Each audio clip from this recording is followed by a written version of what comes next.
So I made a diagram that shows you the things that we need to make on AWS. This basically helps you visualize where those things sit and how they are connected.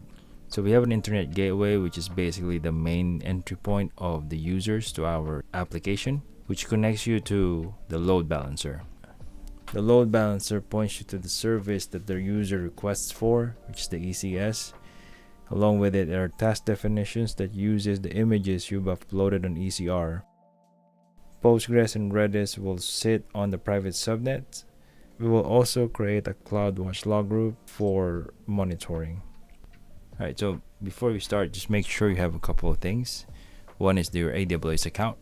Second is an installation of AWS CLI on your computer. Once you have your AWS account, go ahead and log in and generate the access keys. You'll need your access keys to configure AWS CLI. So right here, I have already set up the access key and the secret access ID. Once you've had that set up, we'll need to start a node project with TypeScript on it. So install the modules TypeScript, Pulumi, and Pulumi AWS. And then we'll add two important files. One is the YAML file and then the tsconfig file. Since this is focused on showing you how to get your n8n up on the cloud, any Pulumi configuration that you might miss on this demo, I'll just include them on the source files for you to check out. If you need me to deep dive into Pulumi or an infrastructure as code, leave a comment below and I'll see what I can do. So let's start off with the index file. This is your main file that Pulumi will execute to create your resources. Going back to the diagram I showed you earlier, we'll definitely need to create a VPC, although you can always use the default VPC of the region you're in, but I would always recommend creating a new one. Next is the ECR repo for the images, along with the lifecycle policy for the images. Next are the security groups. These are basically firewalls that control who can reach your resources. We need them for the load balancer, ECS tasks, Redis, and Postgres. Each security group has rules telling you what type of traffic can reach your resource. For outbound traffic, we typically allow everything by default, since most of our services need to make outbound connections to function properly. Next, we'll define the basics of where these resources are to be created. The ones that need subnets at least. So we'll create a RDS subnet group and a Redis subnet group. So let's start with the RDS before we do Redis.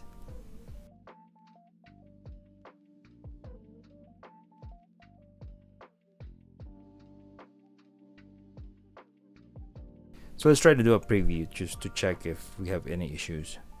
Okay, there's a typo on this. I shouldn't be using CIDR, but security groups on this, since we are using security groups for ingress.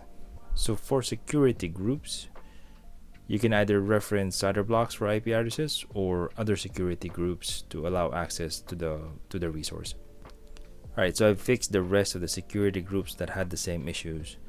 I'm now moving on to the load balancer, which handles traffic distribution to our task definitions. This will need a target group as well and a listener. So now at the easiest part, I'm creating the foundation of the services, starting with the ECS cluster, and then for monitoring is the log group. Next are the execution roles and policy to manage the tasks and the services. Lastly are the tasks and services that are fundamental to what we're trying to run. So a task definition is comparable to our Docker Compose services, and the ECS service is what manages the deployment of the task. Now let me generate some outputs. It will make it easier for me to reference values basically later, and scripts that I will need when doing maintenance and updates to my infrastructure. An example use case is, say for example, I'm rebuilding a Docker image and pushing it up to the repo. You'll see that the output will actually give me the scripts I need to execute. Let's go ahead and try to see if there are any issues. Yep, let me just try to sort these out.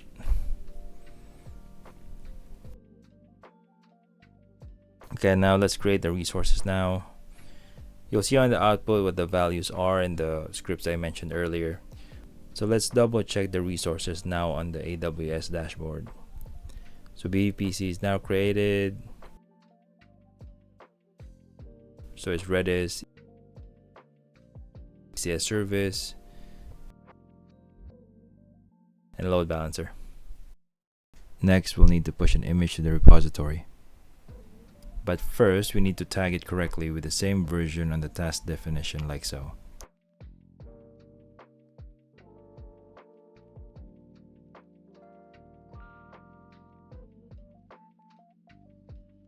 Image is now in the repository. So I'll do another deployment to update the task definition. One thing to remember with the task definition is that any changes on the definition, like a new Docker image, a new variable, or any other configuration for the image, it will need a new deployment. Alright, so another error. Boolean needs to be a string on this one. Let's try that again. Great, now let's check the load balancer endpoint and see if the site is up. Site is up. Since it's out of scope, I'll just update the environment variables to the correct values, and we can deal with this HTTPS on future videos. If anybody is interested, just leave a comment. Right, so let's update the values, and I'm going to do another deployment.